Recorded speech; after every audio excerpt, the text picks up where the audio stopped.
when can I wipe over my socks and when can I not do that? The Prophet sallallahu alaihi wasallam once was performing wudu, and Mughira ibn Shu'bah was pouring water for him to perform wudu. Then when he came to washing the feet, he knelt down in order to take off his khuf. He said, دعهما فإني وضعتهما طاهرتين, which means I put on my khuf, the leather socks, while I was having wudu.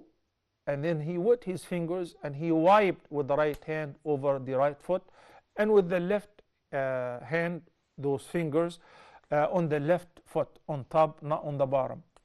And Ali ibn Abi Talib radiyallahu anhu in the hadith said that the Prophet sallallahu alaihi wasallam gave the timing for a resident that he can, if he put his socks or his leather shoes or boots on while in a state of tahara, he can continue to wipe in the next wudu without having to take off his socks or his khuf for a day and night. That is 24 hours. So you can pray 5 prayers without taking your socks off.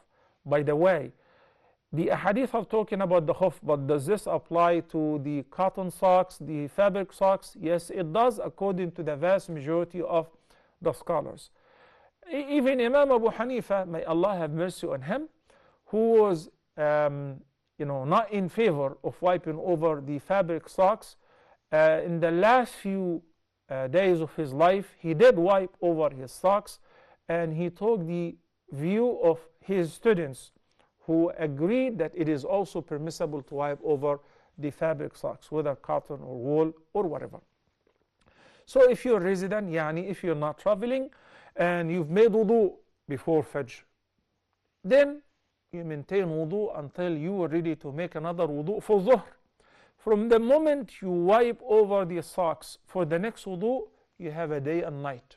You have 24 hours to continue with the socks on, and every time you need to make wudu, you wipe over the socks instead of taking them off. If you're traveling, you have 72 hours, 3 days and 3 nights.